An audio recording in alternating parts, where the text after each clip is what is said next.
The alarm screamed at 6 in the morning, a harsh digital sound that cut through the quiet dark of the apartment. A hand slapped it silent. For a long moment, Claire just lay there, staring at the ceiling where a crack from last winter's leak snaked towards the light fixture. The weight of the day, of every day, settled on her chest before her feet even hit the floor dot in the small, clean kitchen. She measured coffee with a tired precision. The silence was broken by the soft shuffling from her mother's room. Claire moved to the doorway. Her mother was sitting on the edge of the bed, her face pale but determined, trying to button her blouse with fingers that trembled slightly from the new medication. "Let me," Claire said softly, stepping in. Her fingers, long and graceful, made quick work of the buttons. They were pianist's fingers. Or they used to be. "You shouldn't be doing this," her mother murmured, her voice a thread of its old self. "The Saturday shift. You're running yourself into the ground." Claire forced a smile, bright and convincing. It was her second-best performance after the piano. "It's fine, Mom. It's good money. A Davis wedding is a big deal. Big tips." She didn't mention that the tips from her usual Friday night shift at the downtown bistro were already tucked into the envelope marked medical next to her paycheck from the library where she shelved books 3 days a week. The catering gig was for the utilities and groceries envelopes. Every dollar had a destination. She helped her mother to the kitchen table, prepared her breakfast, and laid out the afternoon's pills with a glass of water. The sun was finally up, casting a weak light over the faded linoleum. Her mother watched her, eyes clouded with a pain that wasn't physical. "You had a lesson today," she said quietly. Claire's back was turned as she rinsed her coffee cup. The word lesson hung in the air, a ghost of a different life. Her last formal lesson had been over a year ago, before the diagnosis, before the world shrank to the size of hospital bills and balancing acts. Her professor's voice, kind and disappointed, echoed in her memory. Asterisk, "A gift like yours, Claire, it's not just for you. It's a loan from the world. You have to pay it back with your work." Asterisk, "Not today," Claire said, her voice carefully light. "Professor Ellis understands." But the understanding, Claire knew, had limits. The music world kept turning, and students who disappeared, even for the best of reasons, were eventually forgotten. Her phone buzzed on the counter. It was a number from the catering agency. She answered, tucking the phone between her shoulder and ear as she pulled on her plain black work trousers. "Claire? It's Brenda from Premier." Brenda's voice was clipped, all business. "We have a situation. The Grandview Estate wedding. A server called in sick food poisoning. I need you. It's a 4-hour premium shift." Claire's heart sank a little. The Grandview was on the other side of the city. The premium shift pay was good, but the clients there were notoriously demanding. She thought of the empty groceries envelope. She thought of her mother's medication refill next Tuesday. "What time?" She asked. "Be there by 2. Black pants, white shirt, we'll provide the vest." "And Claire?" "Wear comfortable shoes. You'll be on your feet." The bus ride was long and lurching. Claire watched the city transform outside the window, from the familiar, slightly worn streets of her neighborhood to the sweeping, tree-lined boulevards that led to the Grandview. The estate wasn't just a venue. It was a statement. A colossal stone manor house sat atop a manicured hill, looking down on everything. As she walked up the long driveway, tugging at the stiff collar of her white shirt, she felt a familiar hollow feeling. Here, she wasn't Claire. She was part of the scenery, a moving piece of the machinery meant to create someone else's perfect day. The back of the house was a controlled chaos. Chefs yelled in the steaming kitchen. Florists rushed by with towering arrangements, and a woman in a headset, whose name tag read Lydia Coordinator, was the eye of the storm. She spotted Claire and snapped her fingers, pointing to a rack of black vests. "You're the replacement? Good. Vest on. You're on champagne duty for the reception. Your job is to move, smile, offer, and disappear. The golden rule. You are a ghost. Do not engage the guests beyond champagne? Or can I take that? Understood?" Claire nodded, slipping the vest on. It was tight and scratchy. "Understood?" Lydia's eyes swept over her, pausing for a fraction of a second on Claire's hands as she adjusted the vest. "No jewelry. Wedding band only." "And that," Lydia said, pointing a stern finger through the arched doorway into the stunning ballroom, "is off limits." Claire followed her gaze. Centered on a small dais, gleaming under a spotlight from the vaulted ceiling, was a grand piano. A real Steinway. It sat there like a sleeping king, dark wood glowing, its lid propped open to show the beautiful, complex harp of strings inside. It was the most beautiful thing she had seen in months. A physical ache, a longing, tightened in her chest. Her fingers, resting at her sides, twitched unconsciously, tracing a phantom scale on the seam of her trousers. "The piano," Lydia continued, her voice dropping to a severe whisper. "It is not a prop. It is not a curiosity. A professional musician, someone actually hired for the purpose, will be playing it during the cocktail hour and dinner. You do not touch it. You do not go near it. You do not let any guests near it. If someone asks you about it, you direct them to me. Is that absolutely clear?" "Crystal," Claire said, tearing her eyes away from the instrument. She focused instead on the heavy tray of champagne flutes a senior server handed her. The glasses trembled slightly, the pale liquid catching the light. It wasn't nerves from the job. It was the proximity to the piano. It felt like seeing an old, profound love across a crowded room. Knowing you couldn't even say hello, Dot, for the next hour, she was swept into the choreography of service. The ceremony on the lawn was a blur of white silk and heartfelt vows she tried not to listen to. Then the guests flooded into the ballroom for the cocktail hour. Claire's world became a cycle. Champagne, a full tray, an empty tray, back to the kitchen. She moved with a quiet efficiency, her posture straight, her smile polite and vacant. She was, as instructed, a ghost, but her eyes kept drifting back to the Steinway.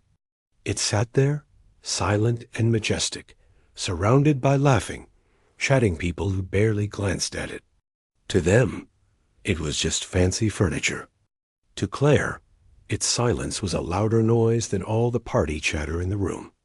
It was a symbol of everything she had paused, of the music locked inside her that had no outlet except the silent, soundless practice on her keyboard at home. The headphones on so as not to disturb her sleeping mother. She wondered what the hired professional would play. Probably a tasteful mix of jazz, standards, and pop ballads. Safe, inoffensive, the kind of music that was meant to be heard, but not truly listened to. She imagined, just for a second, what it would feel like to sit on that bench, to feel the solid, responsive weight of those keys under her fingers, to let the first chord ring out in this beautiful, resonant space. A sharp click of heels broke her reverie. Lydia was beside her, face tight. "Stop staring at it like a lost puppy," she muttered under her breath, not breaking her professional smile for the guests nearby. "It's a tool for a job, and the job isn't yours. Keep moving." Claire flushed, the heat rising up her neck.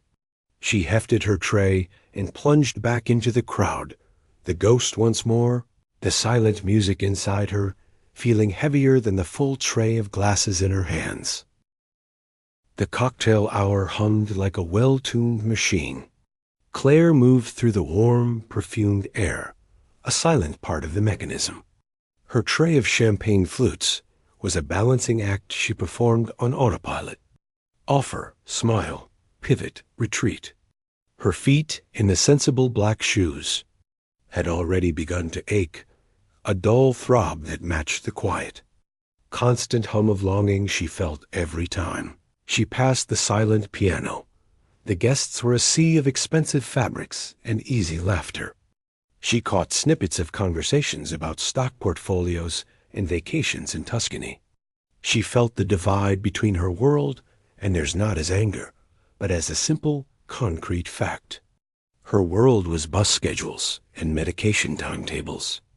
Theirs was this dot. It was during a trip back to the kitchen for a refill that she saw the professional musician arrive.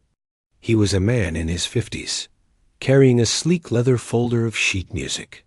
He gave Lydia a brief, confident nod and made his way to the piano. He didn't look at it with wonder. He looked at it as a workman looks at a reliable tool. He adjusted the bench, opened his music, and without any fanfare, began to play. The sound was beautiful. Of course it was.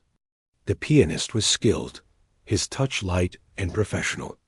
He began with a gentle, flowing rendition of a popular love song. It was perfect. It was background noise. To Claire, who paused just inside the kitchen doorway, it was like watching someone use a masterpiece of engineering to perform a simple arithmetic problem. The music filled the space, but it didn't move into the space. It simply decorated it. Shaking her head at her own foolish thoughts, she loaded her tray again. She wasn't here to critique. She was here to serve. The wedding party entered the ballroom to a wave of applause, and the energy shifted. Dinner was served. Claire's assignment changed from champagne to water and wine service. She was stationed near a table of the groom's family, a loud, lively group where one woman held clear court. This was the groom's mother. Everyone called her Eleanor.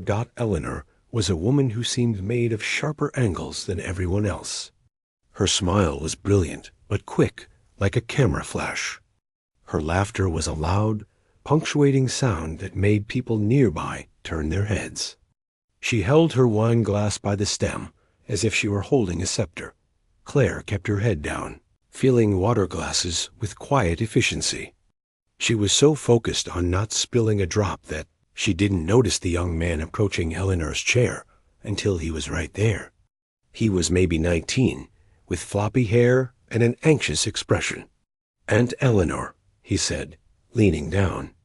His voice had a pleading, wheedling tone. "You promised. Before the band starts.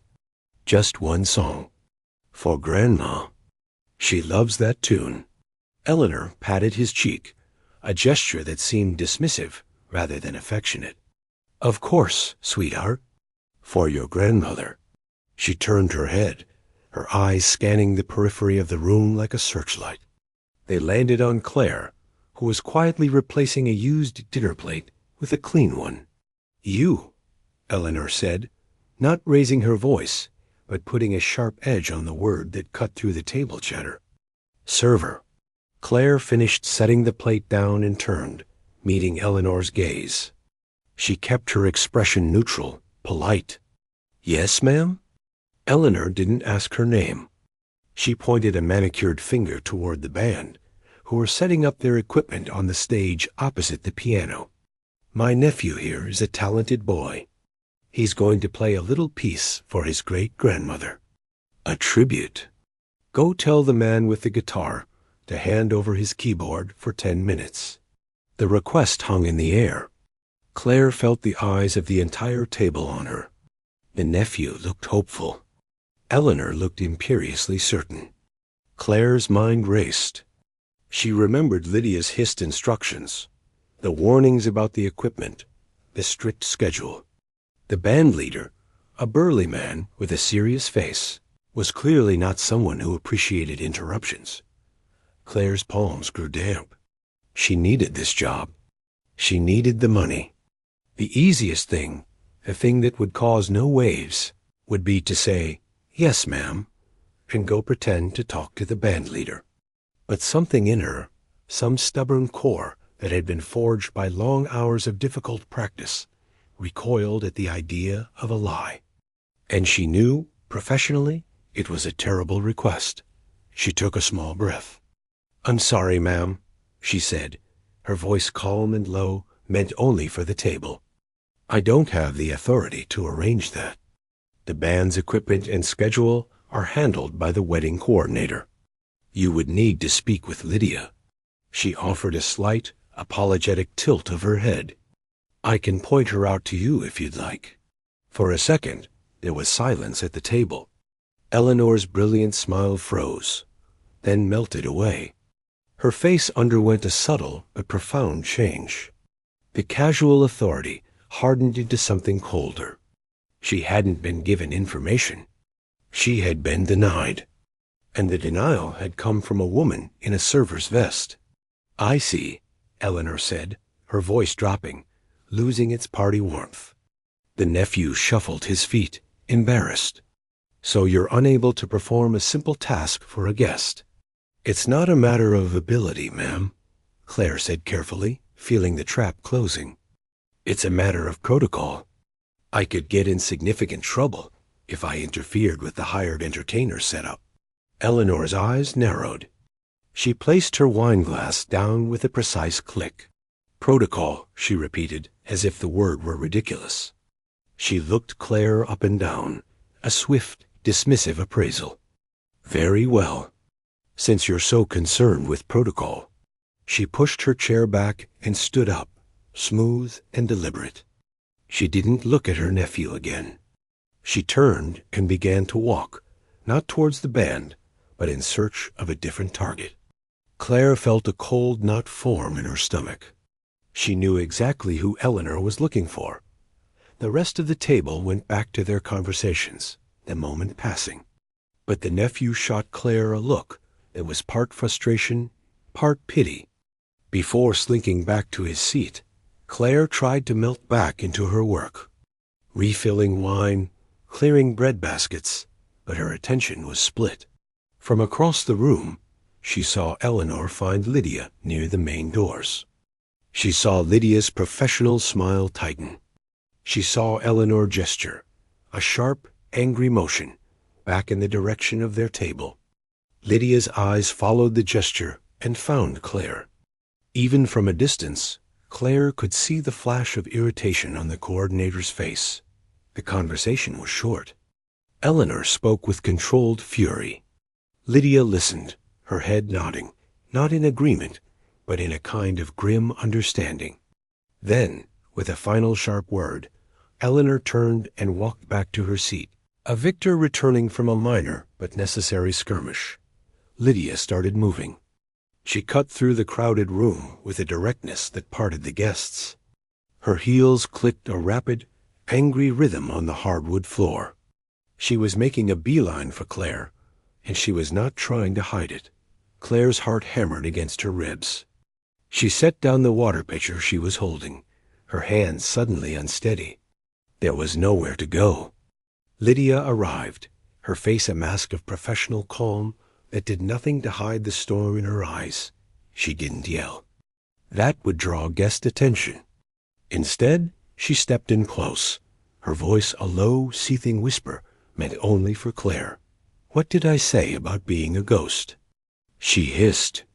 What part of "do not engage" was confusing? Claire opened her mouth to explain, but Lydia cut her off. "That woman," Lydia said, jerking her head slightly toward Eleanor's table, "is the mother of the groom. She is paying for a significant portion of this wedding. She is, for today, royalty. And you just told her no." "I explained the protocol," Claire started, her own voice barely a whisper. "Your protocol," Lydia spat the word, "is to make the guests happy. To solve problems, not create them. Do you have any idea how close you just came to ruining this? All you had to do was go talk to the band leader, let him say no.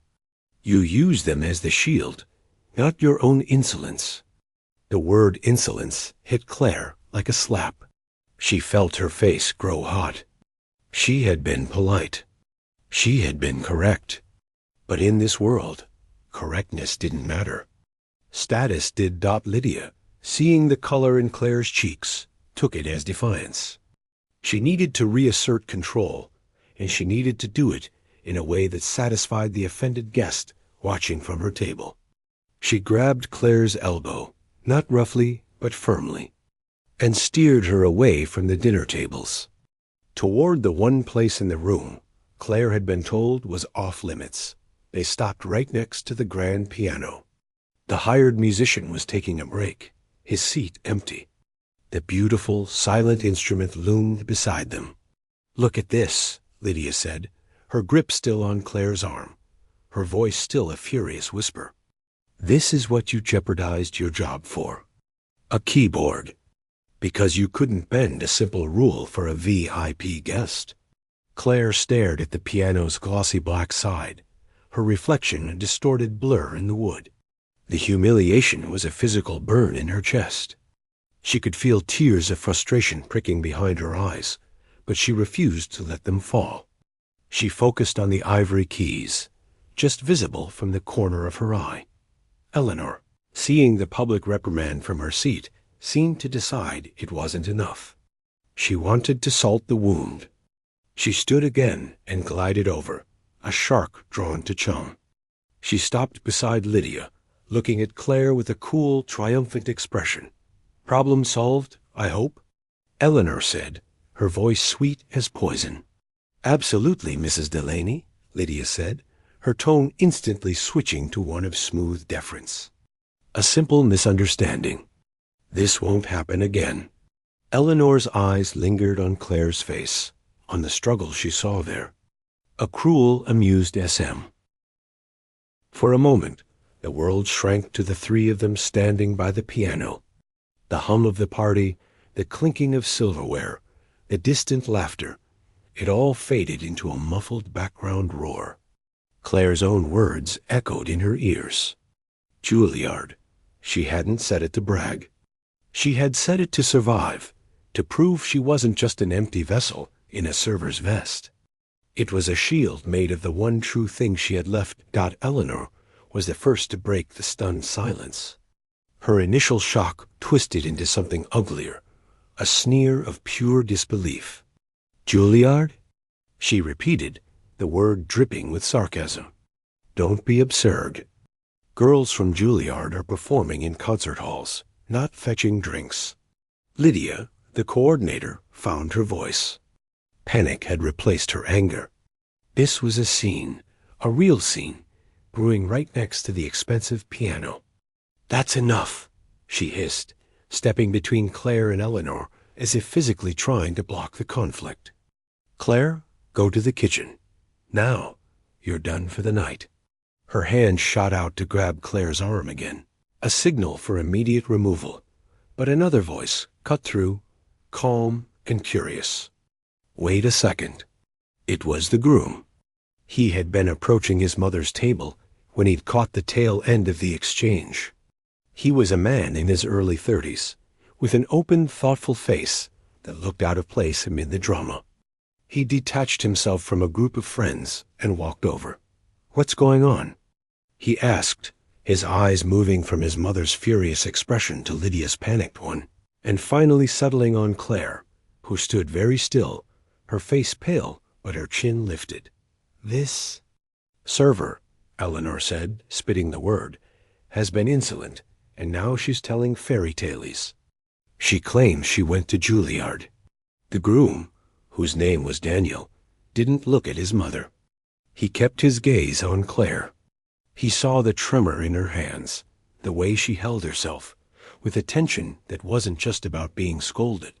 It was the posture of someone holding something immense inside. "Is that true?" he asked Claire directly. His voice wasn't accusatory. It was simply a question. Claire felt the eyes of the entire table behind them, and now others nearby, watching this strange little play unfold. The urge to run, to follow Lydia's order and disappear into the safe, anonymous chaos of the kitchen, was overwhelming. But running was what she'd been doing for over a year. Running from her dreams, running towards her responsibilities. The word Juilliard was out now, a piece of her old self lying exposed on the floor. She couldn't just sweep it back into hiding. She met Daniel's eyes. "Yes," she said, her voice gaining a little strength. "I graduated 2 years ago. Piano performance." A murmur rippled through the guests within earshot. A waiter from Juilliard? It was an incongruous, fascinating detail. The hired pianist, who had returned to his seat but hadn't started playing again, was listening intently. His professional curiosity piqued. Daniel's eyebrows went up. He seemed genuinely intrigued, not skeptical. "Then what are you doing here?" The question wasn't rude. It was puzzled Dot. It was the question Claire asked herself every single day. The simplicity of it unlocked the answer. "My mother is sick," she said, the words plain and heavy. "The bills are a lot. A performance career takes time. This pays the rent." She didn't say it for sympathy. She stated it as the fact it was. Eleanor let out a short, dismissive breath. "A sob story doesn't make you a musician, dear." But Daniel held up a hand, gently silencing his mother. He was looking at Claire's hands. She had unconsciously brought them together in front of her, long fingers laced, knuckles white. They were not the soft hands of someone who worked an office job. There was a strength to them, a definition. He then looked at the magnificent, silent Steinway. An idea, impulsive and maybe reckless, formed in his mind. This was his wedding. It had been perfect, but it had also been predictable. This was something real, something raw and unexpected cutting through the polished script. "Prove it," he said quietly. The words landed in the air. Claire blinked. "What?" "Prove it," Daniel repeated, a slight, challenging smile touching his lips. He gestured to the piano. "You say you're a Juilliard pianist. Play something." A jolt of pure terror shot through Claire. It was one thing to say it. It was another to do it, here, now, in this uniform, under these circumstances. The hired pianist shifted uncomfortably on his bench. Lydia looked like she might faint. "Daniel, please," she whispered. "This is highly irregular." "It's my wedding," Daniel said, his tone still pleasant, but leaving no room for argument. He turned to the hired musician. "Sir, would you mind giving up the bench for one piece? I'll make sure you're compensated for the time." The pianist, after a second's hesitation, shrugged. It was none of his business. He stood up, gathering his sheet music. "All yours," he said to no one in particular, and stepped away. The space around the piano seemed to grow larger, emptier. It became a stage. Every single person at the nearby tables had stopped pretending not to watch. The scene had pulled them all in. The waitress, the angry mother, the curious groom. It was better than the band. Eleanor's face was a stone. "This is ridiculous.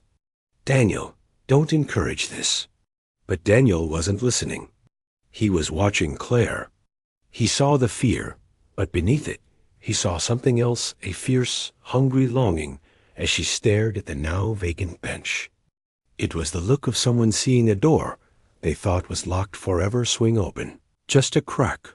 Claire's mind was a whirlwind. She hadn't performed for anyone but her mother and her 4 silent walls in over a year. Her repertoire was dusty, tangled with anxiety. What could she even play? Something simple? Safe? A pop song? Then a strange calm descended.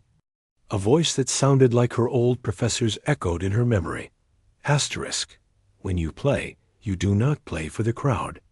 You play for the music. You are its servant. Let it speak. Asterisk, she was tired of being safe.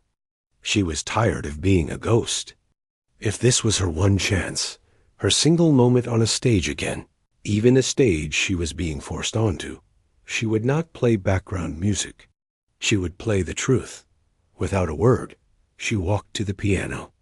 She ignored the hundreds of eyes she could feel on her back. She ignored Lydia's horrified expression and Eleanor's icy glare. She reached the beautiful, terrifying instrument. She ran a finger along the edge of the polished wood. It felt alive. She adjusted the bench, moving it slightly closer, a habitual professional gesture. She sat down. The feel of the bench, the height, the distance from the keys, it was different from her keyboard at home, but the ritual was the same. It grounded her. She placed her hands in her lap for a moment, closing her eyes. She took one deep, slow breath, shutting out the ballroom, the wedding, the humiliation. She reached back through the months of worry and fatigue, back to the last time she felt the music not as an escape, but as a purpose. Her fingers found the keys. They were cool and solid, perfectly weighted. A real Steinway. A friend. She didn't play a chord. She let the silence build for one more heartbeat. Then she began. It wasn't a melody anyone recognized.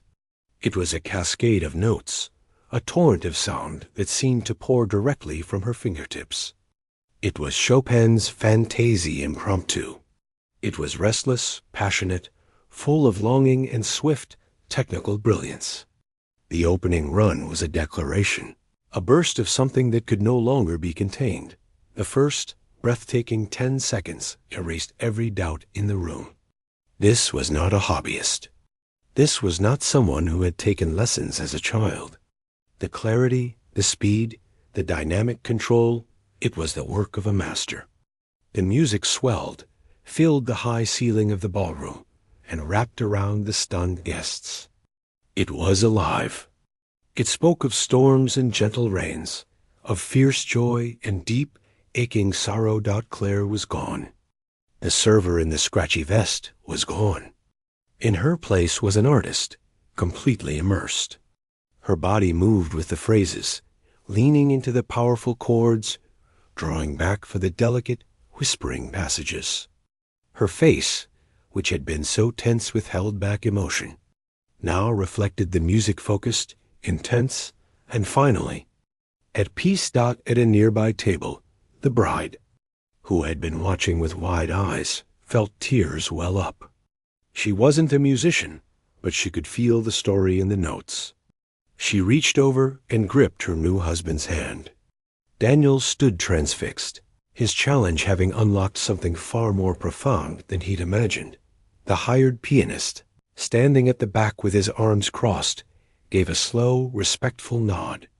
He knew the piece. He knew how difficult it was. And he knew he was witnessing something genuine. As for Eleanor, she simply stood there. The sneer, the anger, the superiority, it all drained away, replaced by a dawning, uncomfortable realization. She had tried to crush a girl for not knowing her place, and in doing so, she had accidentally put a world-class talent exactly in the place where she belonged. The proof was ringing through the air, undeniable and beautiful, and it was rendering her utterly, completely silent. The music didn't just fill the room. It changed the air. It pulled people in. Conversations that had paused in surprise didn't start up again. Forks rested on plates. Glasses were set down. Forgotten. Claire was somewhere else. The ballroom, the uniform, the staring faces, it all dissolved into a gray haze. Her world was the map of black and white keys under her fingers, the familiar, demanding landscape of Chopin's mind. The piece was a conversation between two voices in her right hand, one singing a yearning, romantic melody, the other racing in a breathless whisper. Her left hand provided a rolling, restless foundation. It was complex, emotional, and physically demanding. It required every ounce of her focus, and that focus was a relief. It was the first time in months her mind wasn't split, worrying about the next shift, the next bill, her mother's next appointment. Her fingers remembered. Muscle memory, deeper than thought, took over. A difficult run that had given her trouble for weeks in her final year of school now flowed perfectly, a shimmering cascade of sound. She leaned into the loud, passionate sections, her shoulders dipping with the weight of the chords.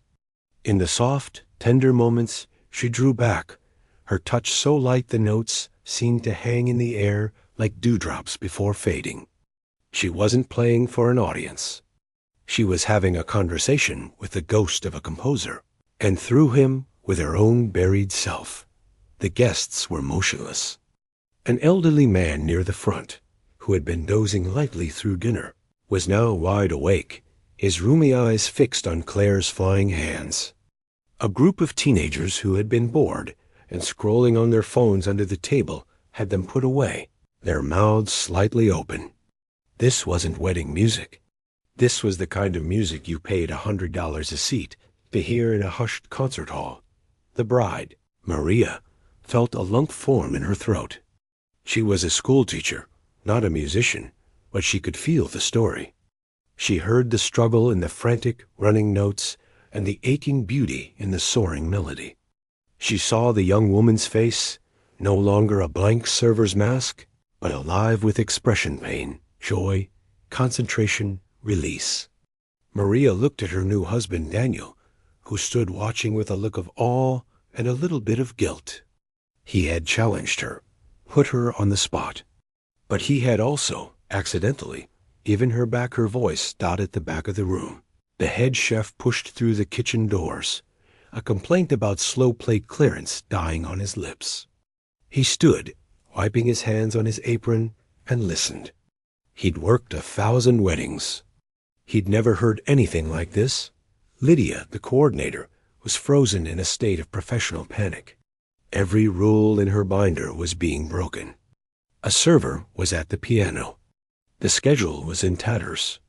But even she couldn't deny the magic being woven. The angry phone call from the client she'd been dreading.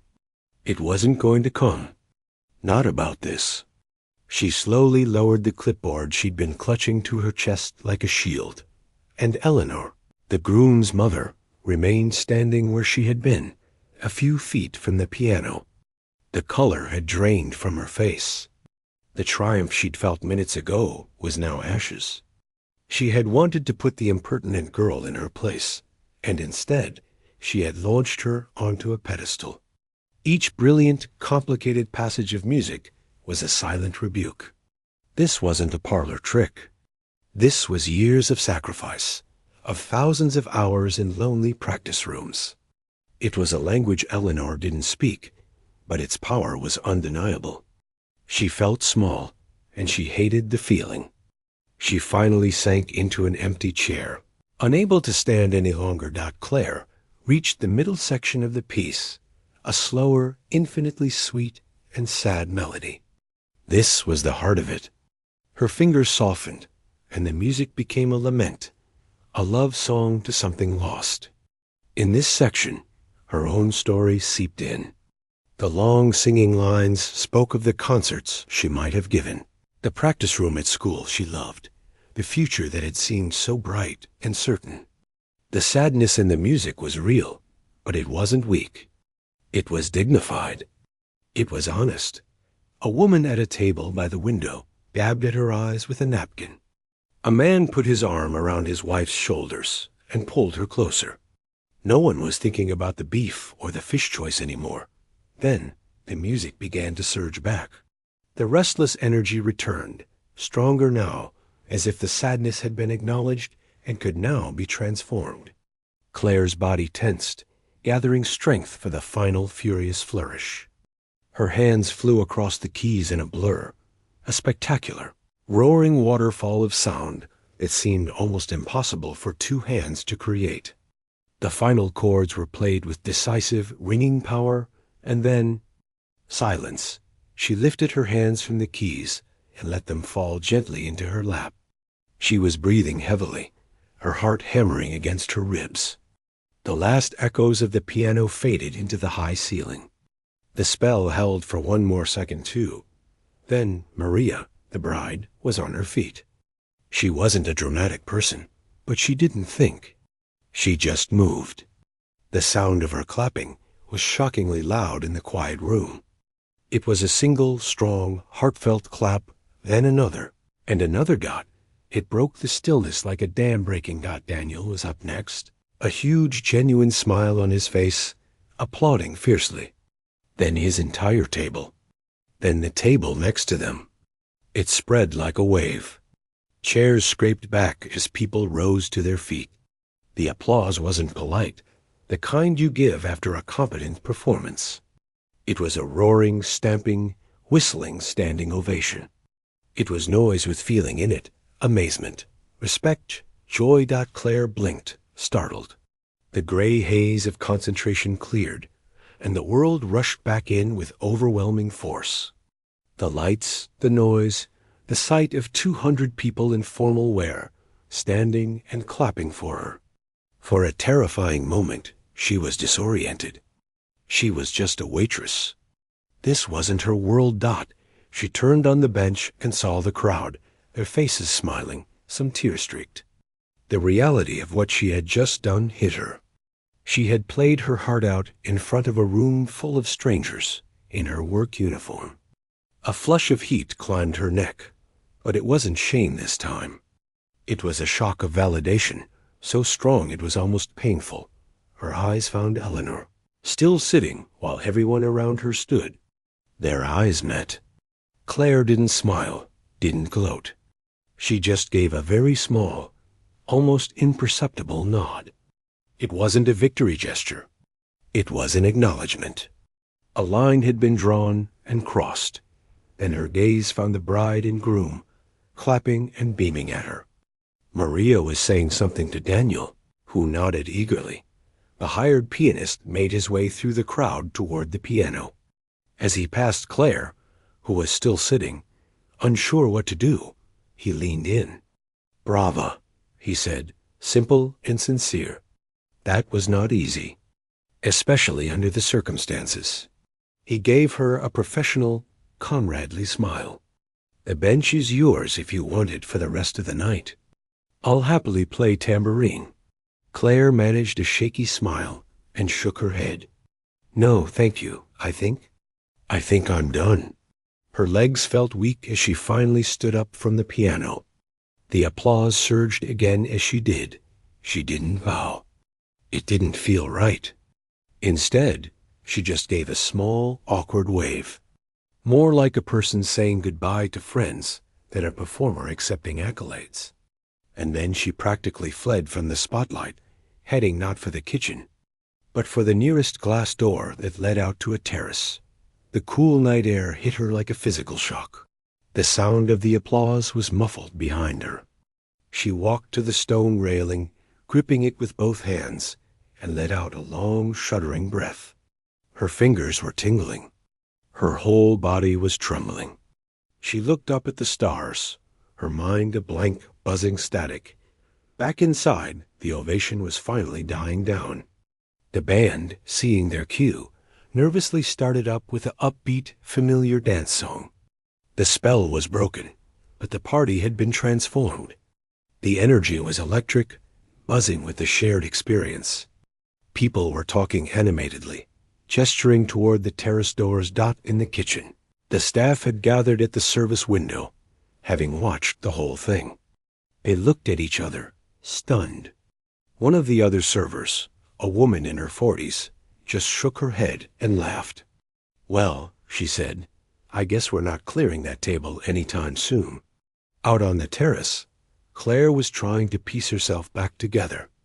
She was the waitress again. She had a job to finish, or maybe she was fired. She wasn't sure. But as she stood there in the dark, the echo of the music still in her bones, and the roar of the crowd still in her ears, one clear, solid thought rose above the chaos. For the first time in a very, very long time, she felt like herself. Not a caretaker, not a server, not a debtor. Just Claire, the girl who could make a piano speak. And she had missed her. The cool night air on the terrace felt like a baptism. Claire gripped the stone railing, her knuckles white, and let the tremors work their way through her body. They weren't just from nerves. They were the leftover energy of the music, the physical echo of a storm that had passed through her and out into the strings of the piano. She could still hear the applause ringing in her ears, a sound so foreign and overwhelming It felt like it belonged to someone else. Inside, the band had launched into a cheerful, funky song. The party had found its rhythm again, but it was a different party now. The air was charged with a shared secret. People danced, but they also talked in excited clusters, gesturing towards the terrace doors. The story was already being woven. Asterisk, did you see that? The waitress. She just sat down and... My God. Asterisk, Claire knew she couldn't stay out here forever.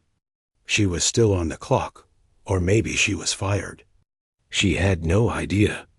The practical part of her brain, the part that managed bills and schedules, began to reassert itself with a dull thud of anxiety. She turned away from the view of the dark gardens and faced the brightly lit ballroom.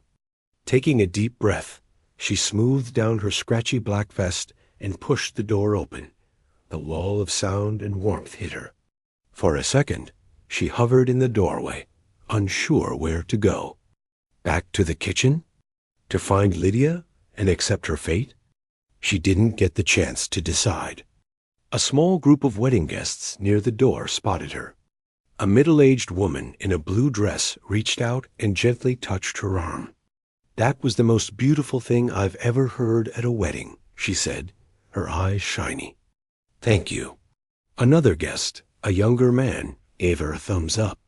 "Incredible," he mouthed over the music. Claire managed a wobbly smile and a nod, moving past them. She felt like an astronaut who had stepped out of her capsule and was now walking among beings who had watched her journey from another planet. She kept her head down, aiming for the sanctuary of the kitchen's swinging doors, but her path was blocked. Standing directly in front of her were the bride and groom. Maria. The bride had changed from her ceremony heels into comfortable flats, but she still glowed. Her face was alight with an emotion that wasn't just bridal happiness. It was wonder. Daniel stood beside her, his earlier look of challenge replaced by one of deep respect and a touch of apology. "There you are," Maria said. She didn't hesitate. She stepped forward and took both of Claire's hands in her own. Claire's fingers, still humming with sensitivity, flinched at the touch. "I'm so sorry we didn't find you sooner. That was... I don't have words." She shook her head, searching for them. "I teach 5th grade. I see kids every day who have something special in them, something that gets buried under everything else. To see it come out like that, so suddenly, it took my breath away." Claire swallowed, her throat tight. "Thank you," she whispered. "And I'm so sorry for the disruption." "To your reception, I mean, disruption?" Daniel laughed, a warm, genuine sound. "You didn't disrupt it. You made it unforgettable. Everyone will be talking about this wedding for years, and it won't be about the flowers or the food." He glanced at his new wife, a silent communication passing between them. "We were looking for you for a reason."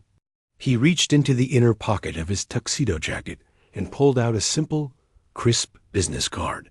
He handed it to Claire. She took it, her eyes scanning the elegant lettering.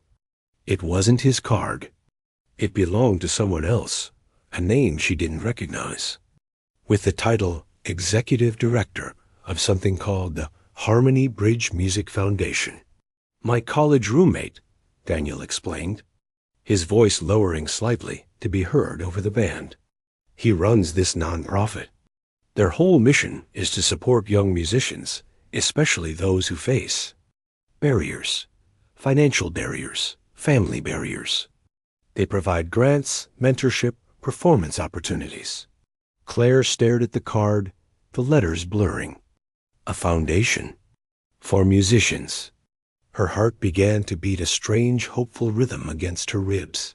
"I called him," Daniel continued, 5 minutes ago. Told him the whole story. He's at his kid's soccer game, but he said to tell you to call him first thing Monday morning. Daniel's eyes were earnest. "This isn't a pity thing. He heard you play over the phone while the whole room was cheering.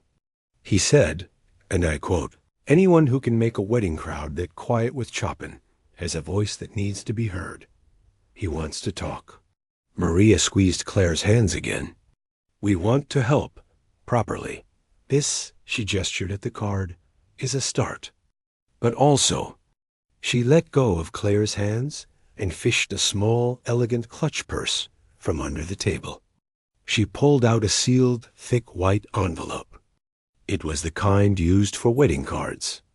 This is from us, tonight, for your performance. Claire's eyes went wide. No, I couldn't. I was working. You performed, Daniel said firmly but kindly. You shared your art. That's worth more than pouring champagne. Please, take it. With trembling fingers, Claire took the envelope. It was heavy. She knew it wasn't just a few bills. It was a lifeline. I don't know what to say, she murmured, her voice thick. Say you'll call him on Monday, Maria said, smiling Dot at that moment. Lydia, the coordinator, appeared at the edge of their little circle. She looked exhausted, her headset askew, but the storm of anger on her face was gone. In its place was a kind of weary professional awe. Claire, she said. Her tone was completely different. Formal, almost deferential. Your shift is technically over. But if you'd like to stay, the guests have been asking. Several of them have. Well, they've left things for you at the gift table. Claire looked past her. On the long table piled with wrapped presents, she saw a small, growing collection of items set to one side. A few more envelopes. A hastily scribbled note on a napkin weighted down by a champagne flute. A woman's pearl necklace, placed there in a moment of impulsive generosity. The sight was too much. The world had turned upside down. I should go, Claire said, feeling overwhelmed. My mother. Of course, Maria said immediately, understanding flashing in her eyes. Go, be with your family. Claire nodded, clutching the card and the envelope to her chest like sacred objects. She gave the bride and groom one last, tear-filled look of gratitude, turned, and this time made it to the kitchen. The kitchen staff erupted into quiet, supportive applause. The head chef, a large man with a stern face, gave her a single firm nod. Hell of a talent, kid, he grunted, then went back to plating desserts. One of the other servers handed Claire her bag and jacket with a grin. She changed out of her vest in a daze, stuffing it into her bag. She walked out of the Grandview estate the same way she came in, through the service entrance. But she felt like a different person. The bus ride home was a blur of city lights and swirling thoughts. She held the business card the entire way, running her thumb over the embossed letters. Harmony Bridge. It sounded like a dream. She thought of the envelope in her bag. She hadn't opened it. She was almost afraid to. When she finally pushed open the door to her quiet apartment, it was late. A single lamp was on in the living room. Her mother was asleep in her armchair, a book open on her lap. Claire stood there for a moment, watching the gentle rise and fall of her mother's shoulders. She walked over, knelt down, and carefully took the book away, placing a blanket over her mother's legs. Her mother stirred, her eyes fluttering open. You're home late, she whispered, her voice sleepy. Tough wedding? Claire smiled, a real, full, unforced smile that reached her eyes for the first time in months. She took her mother's hand and placed the crisp white business card in her palm, folding her fingers over it. No, Mom, she said softly, her voice clear and sure in the quiet room. It was a miracle. She then told her the story. Not about the tray of champagne or the angry woman, but about the piano. About the keys under her hands, about the music that finally broke free, and about the people who heard it and offered not just applause, but a bridge back to herself. As she spoke, she watched the worry and fatigue on her mother's face slowly melt away, replaced by a dawning, radiant hope. Later, in her own room, Claire finally opened the wedding envelope. Inside was a stack of bills, more money than she made in a month at her 2 jobs combined. Paper clipped to it was a note on monogrammed stationery. In neat handwriting, it read, Asterisk, for your next audition. With our deepest thanks. Maria and Daniel. Asterisk Claire placed the money on her dresser. It was important. It would buy time. But it wasn't the most valuable thing she'd brought home. She picked up the business card again and sat on the edge of her bed, looking at her silent, electronic keyboard in the corner dot. It was just a piece of plastic and circuitry. But tomorrow, she knew, when she pressed its keys, the sound in her head wouldn't be small or trapped. It would be the rich, resonant echo of a Steinway in a grand ballroom. It would be the sound of a door, long thought locked, swinging wide open. She wasn't just a waitress or a prodigy anymore. She was an artist who had been found, not in a concert hall, but in the middle of someone else's celebration, because she had finally remembered how to play her own song. And now she had a reason to play it for the world.